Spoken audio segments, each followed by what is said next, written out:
Kembali kita akan bersama-sama menyaksikan kisah-kisah misteri, persembahan narasi artis.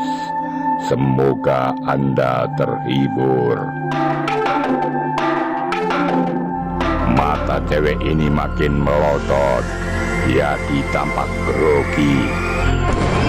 Tercium aroma sangat menusuk hidung. Bau wangi aroma kembang melati. Pak D, apakah? Welah, kok kamu ngomongnya gugup begitu? Ono apa? Hah? Ditambah pula dia mendadak mencium bau busuk yang menyengat. Tiba-tiba sore tadi Jakarta diguyur hujan dengan derasnya.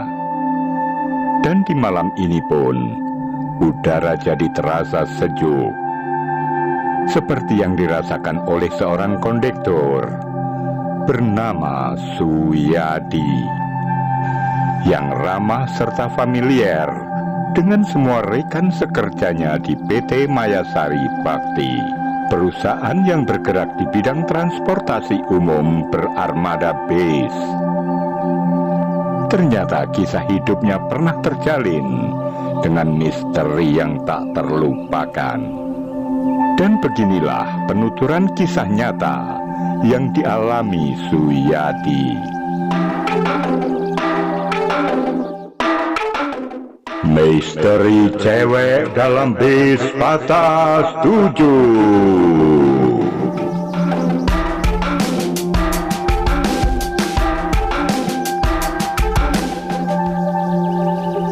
Setiap hari baik pagi, siang dan malam, Terminal Pulau Gadung menjadi saksi rutinitas Suyadi, kondektur di Patas 7 atau P7 itu. Dengan cermatnya ia coba mengenali setiap penumpang yang setia menggunakan bis ini. Bahkan sapa dan senyumnya selalu menyapa penumpang yang naik dan turun. Hari ini Kamis Pon untuk hitungan penanggalan orang Jawa. Nyatanya penumpang tidak seramai kemarin. Kemarin itu bus nyaris terus penuh penumpang. Padahal ngetemnya hanya beberapa waktu saja. Namun hari ini, malam ini, di saat sampai di Terminal Pulau Gadung, bahkan setelah ngetem cukup lama, sampai jam 10 malam baru terisi 15 penumpang. Piye, gimana jadi? Mau berangkat sekarang, apa masih mau ngetem? Lah, monggo maunya. Pak D kan sopirnya toh. Kalau saya diajak jalan, ayo. Diajak ngetem lagi, yo monggo. Yo wis, kita cabut wae lah. Sip, Pak D. Meskipun hanya 15 penumpang, karena dirasa sudah terlalu lama, sopir memberi tanda agar mereka berangkat. Yadi, nama panggilan kondektur ini, sekali lagi menawarkan dengan teriak, terminal tujuan, Grogol. Ayo, naik, Grogol, Grogol. Ayo, masih kosong. Ayo, Grogol, Grogol. Meski hanya 15 penumpang, karena dirasa sudah terlalu lama, Agus Wonogiri, sopir ini, memberi tanda agar mereka berangkat. Bis pun mulai start, bergerak perlahan melalui jalur Pulau Gadung menuju Grogol. Daerah yang nanti dilalui sejak dari Pulau Gadung, Cempaka Putih, Pasar Senen, Kemenlu, Gambir, Harmoni, Roxy, flyover Citraland dan berakhir di Terminal Grogol.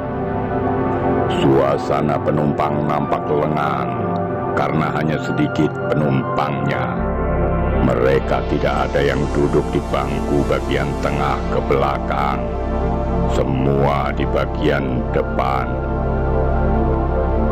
Dalam perjalanan sampai di daerah Pasar Senen, ternyata tak ada satu penumpang pun sebagai tambahan. Tetap 15 orang. Pak D adalah panggilan dari sopir yang bernama aslinya Agus Wonogiri ini. Terlihat juga sudah tak sabar lagi. Ini nyata ketika Yadi menanyakan, "Gimana Pak De? Masih mau ngetem?" "Lah, sebaiknya piye toh? Gimana? Lah kira-kira ada tambahan sewanya enggak?" "Ah, kayaknya penumpangnya sepi Pak De." "Kalau memang sepi ya ayo, mlaku maneh wae yo." "Oke Pak De. Yuk, garogol, garogol, garogol, tancap!" Dari Senen menuju arah Gambir, melalui Kementerian Luar Negeri atau Kemenlu. Persis di tikungan Kemenlu, tiba-tiba Pak D mendadak menginjak pedal rem. Bis pun berhenti. "Ada apa kok berhenti Pak D?" "Lah, itu ada penumpang di belakang. Kamu nggak lihat yo?" "Enggak tuh." "Ayo, cepat teriakin dari pintu, supaya dia masuk lewat pintu belakang aja." "Oke. Hai, naik dari pintu belakang ya, cepetan." Seorang perempuan naik dari pintu belakang, langsung duduk di bangku paling pojok yang agak gelap. Sudut ini memang sinarnya paling redup. Sekelebat Yadi memandang wajah cewek yang baru naik itu. Rambutnya terurai panjang, nyaris sampai pinggul. Mukanya memakai bedak agak tebal, nampak terlalu putih, cenderung jadi pucat. Yang paling menarik perhatian Yadi adalah sorot matanya. Begitu tajam, amat tajam malah. Hal itu nyata ketika ia mendekatinya untuk menarik ongkos. Di saat jaraknya tinggal satu bangku lagi, mata cewek ini makin melotot. Yadi tampak grogi. Dan yang paling mengagetkannya saat itu, tiba-tiba tercium aroma sangat menusuk hidung. Bau wangi aroma kembang melati. Anehnya hanya sesaat, tapi saat berikutnya lah yang membuat Yadi terhentak perasaannya. Tiba-tiba saja menyeruak bau bangkai yang sangat busuk, yang menggantikan bau aroma melati tadi. Yadi nyaris tak sanggup bernafas. Lubang hidungnya tercekat dan tenggorokannya serasa tercekik. Sungguh ini amat sangat mengganggu perasaannya. Pandangan mata yang sangat tajam, sungguh menyeramkan, dan bau aroma wangi yang langsung berganti bau bangkai yang amat busuk nyaris membuat kondektur ini jatuh pingsan. Untung oleh kesadarannya, Yadi tidak jadi pingsan. Buru-buru dia balik badan, tanpa keinginan lagi untuk mengutip bayaran, serta tidak sedikit pun melihat cewek misterius itu. Dengan cepat ia setengah lari ke depan. Kemudian berusaha menenangkan diri sambil bersandar di pintu depan. Nafasnya terengah-engah. Pak D sempat meliriknya, tapi dia menganggap tak ada sesuatu yang aneh terjadi. Yadi pun tak berniat bilang tentang cewek misterius itu. Kini dia hanya bisa merunduk dan berdoa agar ia tetap kuat. Sungguh, segalanya jadi berubah. Rutinitas perjalanan bis P70 Gadung Grogol yang sudah dijalaninya bertahun-tahun dan baik-baik saja, mendadak jadi berubah dan sangat menakutkan baginya. Sorot mata cewek itu begitu tajam. Bau aroma melati yang langsung berganti bau bangkai yang amat busuk membuat sekujur tubuh Yadi terasa panas dingin.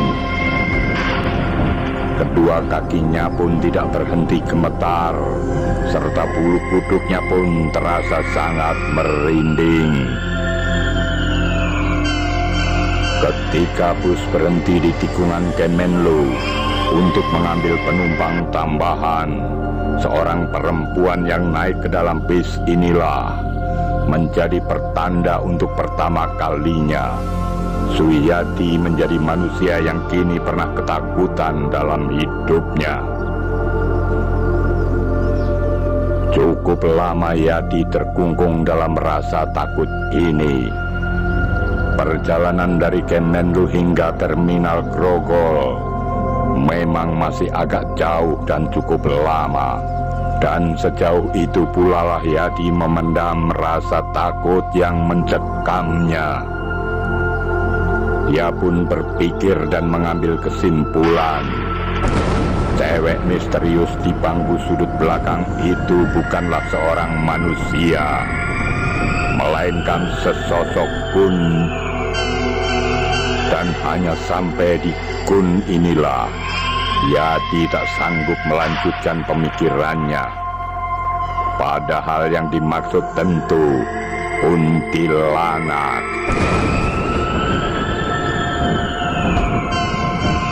Ketika bis P7 ini sampai di flyover Citraland, perjalanan menjadi semakin mencekam dan menyeramkan.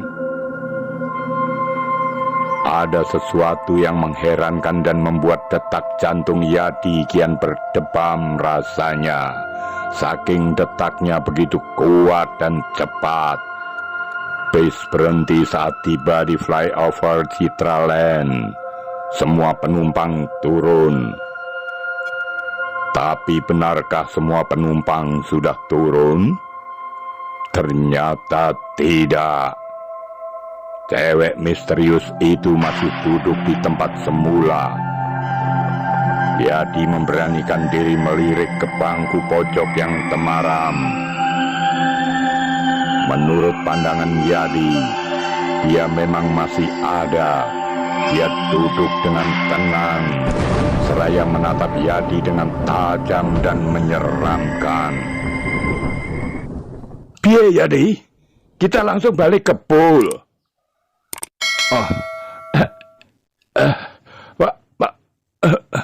Pak D, apakah?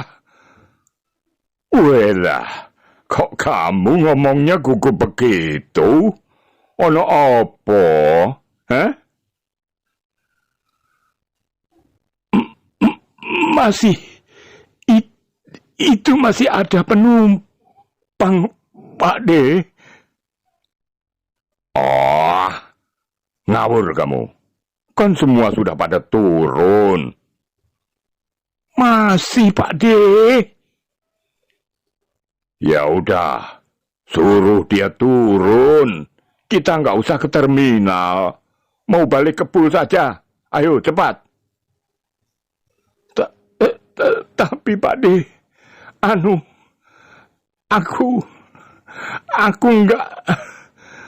nggak apa. Kalau dia tetap nggak mau turun, balikin duitnya. ongkosnya itu loh. Tapi, ayo, cepat, ke sana cepat.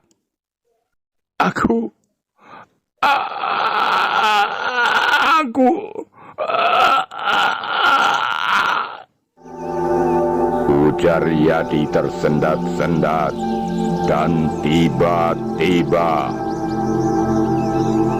tanpa disengaja, kondektur ini melirik ke pojok belakang yang temaram, dan sosok di sana berdiri sambil menatap tajam. Sungguh mengerikan. Ditambah pula dia mendadak mencium bau busuk yang menyengat. Tiba-tiba dia dijatuh. Tubuhnya berdebam di lantai bis patas tubuh ini. Seluruh tubuhnya pun terasa tiada daya, lemas lunglai dan gemetaran. Semua ini dirasa gelap dan kesadarannya pun lenyap. Yadi pingsan. Dan ketika sadar dari pingsannya, dia sudah berada di sebuah poliklinik. Kondisi Yadi mengalami demam tinggi, meriang. Hingga 3 hari dia izin tidak masuk kerja.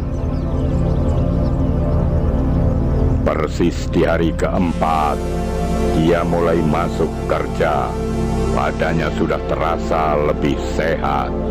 Seperti biasa, pagi ini Suyadi dan bis P7-nya sudah ngetem di terminal Pulau Gadung. Namun baru beberapa menit ngetem, tahu-tahu penumpang sudah penuh. Bis P7 itu lalu start ke arah tujuan, Grogol. Awalnya dia menyangka ini kebetulan saja, sebab baru ngetem sebentar saja sudah penuh. Tapi di hari berikutnya, di hari kedua, ketiga, dan seterusnya, bis selalu penuh penumpang dan dalam waktu demikian singkat. Mencari duit sepertinya mudah banget, dan ini berlangsung hingga 1 bulan penuh. Yadi bersyukur kepada Tuhan dengan kelimpahan rezeki ini. Dan setelah sebulan berlalu, kondisi penumpang ternyata kembali normal.